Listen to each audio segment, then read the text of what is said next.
So hello everyone, কেমন আছো তোমরা সবাই? আশা করছি ভালোই আছো। তো আজকে আবার একটি নতুন ভিডিও নিয়ে এসেছি। তো ভিডিওতে আজকে আমি আলোচনা করব উদ্ভিদের চলন। তো এই ভিডিওটাতে উদ্ভিদের চলন সম্পর্কে আলোচনা করার আগে আমি কিছু কথা বলে নিই। আমি এই ভিডিওগুলো বানাচ্ছি কুইক রিভিশনের পারপাসে, যাতে তোমরা খুব সহজেই এই ভিডিওটা দেখে 10 থেকে 12 মিনিটের মধ্যে যে কোনো একটা টপিক পুরোপুরি ভালোভাবে রিভাইজ করে নিতে পারো, সেজন্য। ঠিক আছে? তো এই ভিডিওগুলোকে তোমরা ভালোভাবে দেখবে, দেখলেই তোমাদের গোটা কনসেপ্ট, যদি তোমরা আগে পড়ে নাও থাকো, এটা লাস্ট মাসে এই ভিডিওগুলো দেখে কিন্তু তোমরা অনেক উপকৃত হবে। ঠিক আছে? তো চলো আর বেশি দেরি না করে শুরু করছি। তো আজকের টপিকটা হচ্ছে উদ্ভিদের চলন। তো চলন কথার অর্থ কি? চলন কথার অর্থ হচ্ছে অঙ্গ প্রত্যঙ্গের সঞ্চালনের মাধ্যমে স্থান পরিবর্তন করা। অবশ্যই নয়, কারণ স্থান পরিবর্তন করা হচ্ছে গমন। তার মানে অঙ্গ প্রত্যঙ্গের সঞ্চালন করা। কিন্তু এমন কিছু উদ্ভিদের চলন আছে যেটাতে কিন্তু উদ্ভিদ তার নিজের স্থানও পরিবর্তন করে। তো আমরা দেখবো সেটা। তো শুরু করছি। তো সবার প্রথমে চলন কি? চলন হচ্ছে নিজের অঙ্গ প্রত্যঙ্গের সঞ্চালন করা। ঠিক আছে? তো উদ্ভিদ চলনের আমাদের মেনলি উদ্ভিদ চলন 3 ধরনের হয়, আমরা জানি। একটা হচ্ছে ট্রপিক চলন, একটা হচ্ছে ট্যাকটিক চলন এবং একটা ন্যাস্টিক চলন। তো সেই বিষয়গুলো নিয়ে আমরা আলোচনা করব। চলো। তো সবার প্রথমে যেটা আছে সেটা হচ্ছে কি? সেটা হচ্ছে ট্যাকটিক চলন। তো ট্যাকটিক চলনের আরেকটা কিন্তু নাম আছে, যেটার নাম হয় কি? আবিষ্ট চলন। ঠিক আছে? তাহলে ট্যাকটিক চলনের অপর নাম কি হয়? আবিষ্ট চলন। তোমাদের কিন্তু পরীক্ষায় আবিষ্ট চলন দিয়েও প্রশ্ন আসে।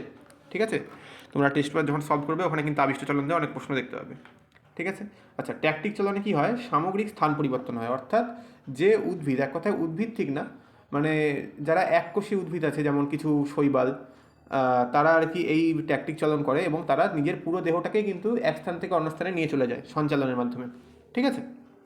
তো সেই জন্য এটাকে কিন্তু সামগ্রিক স্থান পরিবর্তন বলা হয়ে থাকে। তো এর বৈশিষ্ট্যগুলো একটু দেখে নিই। তো আমাদের যে ট্যাকটিক চলন হয় সেটা কিন্তু উদ্দীপক এর দিক এবং তীব্রতা উভয়ের জন্যই হয়। আচ্ছা, উদ্দীপক জিনিসটা কি? উদ্দীপক জিনিসটা হচ্ছে যে জিনিসটা আমাদের উদ্দীপনার সৃষ্টি করে, সেটা হচ্ছে উদ্দীপক। যেমন আমি তোমাকে একটা এক্সাম্পল দিচ্ছি। ধরে নাও একটা মশা এসে তোমার হাতে বসলো। তো তুমি মশা তোমার হাতে এসে যদি বসে, মশাটা তোমাকে কামড়ায়, তুমি তাহলে ওর এগেনস্টে তুমি তোমার অ্যাকশন নেবে। তার মানে কি? মশাটা যখন বসেছে, মশাটা তোমার দেহে একটা উদ্দীপনার সৃষ্টি করেছে।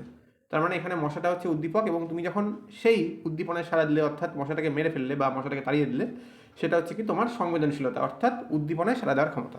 ঠিক আছে?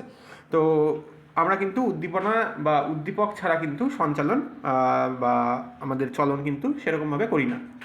তো এখানে আমাদের ট্যাকটিক চলনের ক্ষেত্রে উদ্দীপক হিসাবে কাজ করবে হচ্ছে উদ্দীপকের দিক এবং তীব্রতা উভয়। আচ্ছা, দিক আর তীব্রতা সম্পর্কে একটু বলে নিই। যেমন তোমাকে আমি বলছি, ধরে নাও সূর্যের আলো। তো একটা উদ্ভিদ যেদিকে বাড়ছে সেদিকে কিন্তু সূর্যের আলো থাকে। তার মানে সূর্যের দিকেই উদ্ভিদটা কিন্তু, সূর্যের আলোর দিকেই কিন্তু উদ্ভিদটা তার বৃদ্ধি হয়। তো এইটা হচ্ছে উদ্দীপকের দিক। ঠিক আছে?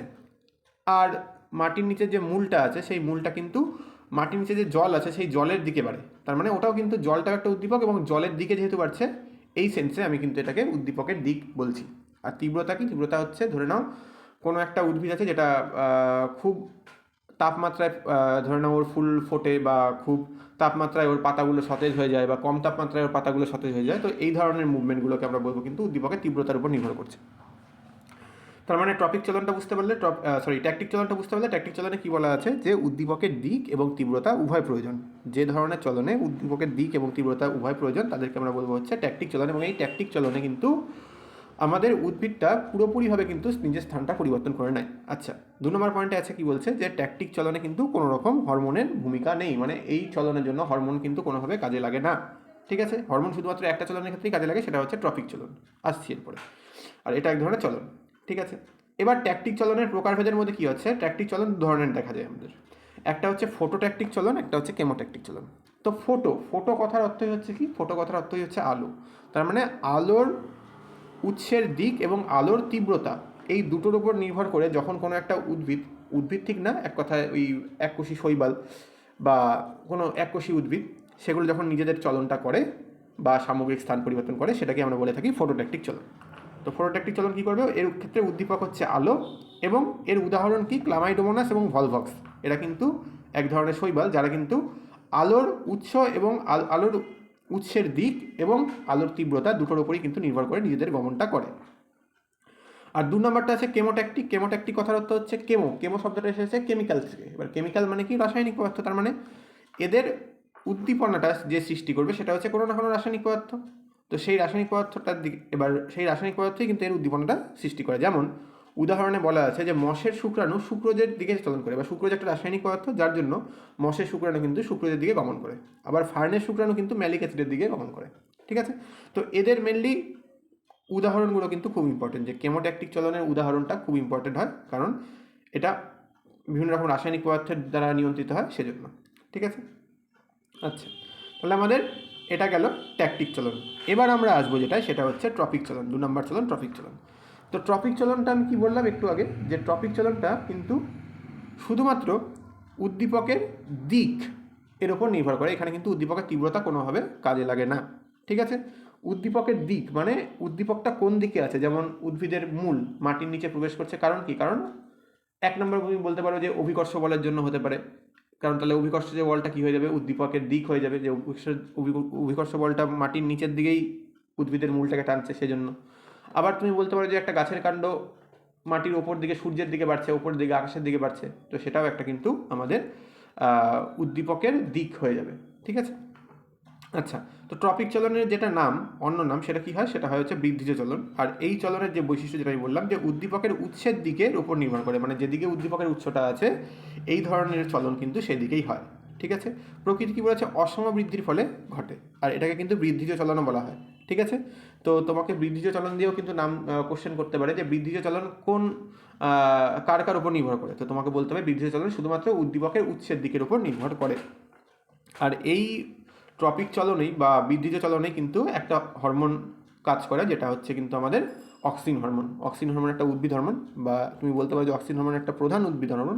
ঠিক আছে, আর এই ট্রপিক চলন কিন্তু এখানে 2 প্রকার দেওয়া আছে, একটা হচ্ছে ফোটোট্রপিক চলন, একটা আছে জিওট্রপিক চলন। তো ফোটো মানে তো আমি আগেরটা টপিকেই বললাম যে ফোটো মানে হচ্ছে আলো, তার মানে আলোর উৎসের দিকে যে ধরনের চলন হবে সেটাকে আমরা বলবো হচ্ছে ফোটোট্রপিক চলন। আর জিওট্রপিক, জিও কথার অর্থ কি? জিও কথার অর্থ হচ্ছে আমাদের আর্থ বা আমাদের পৃথিবী, অর্থাৎ মাধ্যাকর্ষণ শক্তি, তার মানে আমাদের গ্র্যাভিটেশন পুলের দিকে যে চলনটা হয় সেটাকে আমরা বলবো হচ্ছে অভিকর্ষজ চলন বা জিওট্রপিক চলন। আচ্ছা, এখানে একটা জিনিস মিস আছে, সেটা হচ্ছে হাইড্রোট্রপিক চলন। আমি মুখে বলে দিচ্ছি, হাইড্রোট্রপিক চলনটা হচ্ছে, হাইড্রো কথার অর্থ হচ্ছে জল, তার মানে জলের উৎসের দিকে যখন কোনো একটা উদ্ভিদের মূল তার নিজের মূলটাকে বৃদ্ধি করে, তখন সেই ধরনের চলনকে আমরা বলবো হচ্ছে হাইড্রোট্রপিক চলন। ঠিক আছে, তো ফটোট্রপিক চলনের উদ্দীপক হচ্ছে সূর্যালোক। আর এখানে কৌশল বলা আছে, মানে এবার এখানে একটা প্রশ্ন আসে যে অক্সিন হরমোন কীভাবে ট্রপিক চলন নিয়ন্ত্রণে সাহায্য করে। এটা কিন্তু খুব ইম্পর্টেন্ট একটা কোশ্চেন, তোমাদের বইতে আছে, তোমরা এটা কিন্তু ভালো মতো পড়ে যাবে পরীক্ষায়। ঠিক আছে, তো অক্সিন হরমোন কী করে? অক্সিন হরমোন হচ্ছে উদ্ভিদের কাণ্ডের যেদিকে সূর্যের আলো থাকে তার অপোজিট দিকে জমা হয় এবং ওই দিকের কোষগুলোকে বিভাজিত করে, এবং যেদিকে সূর্যের আলো আছে সেদিকে কিন্তু অক্সিন হরমোনটা জমা হয় না, যার জন্য ওই দিকের কোষটা বিভাজিত হয় না। সেই জন্য যেদিকের কোষটা বেশি বিভাজিত হয় সেদিকটা বেঁকে যায়, এবং বেঁকে গিয়ে ওটা সূর্যের দিকে টার্ন নিয়ে নেয়। ঠিক আছে, আর অক্সিন হরমোনের আরেকটা কাজ আছে, ফল মানে কাণ্ডকে আলোর দিকে বেঁকে দেওয়া।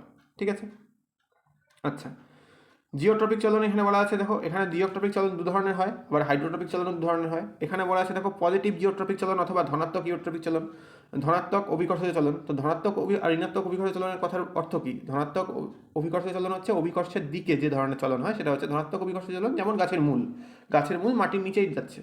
ঠিক আছে, তো এটা হচ্ছে কি? ধনাত্মক অভিকর্ষ চলন। কিন্তু গাছের কাণ্ড যেটা কিন্তু অভিকর্ষ বলের বিপরীত দিকে যাচ্ছে, তো এটা হয়ে যায় হচ্ছে ঋণাত্মক অভিকর্ষজ চলন। ঠিক আছে, আর আরেকটা যেটা তোমাদের বইতে নেই সেটা হচ্ছে তির্যক অভিকর্ষজ চলন। তো তির্যক অভিকর্ষ চলনটা কিন্তু তোমাকে জানতে হবে, যেটাকে আমরা বলে থাকি ডায়াজিওট্রপিক চলন।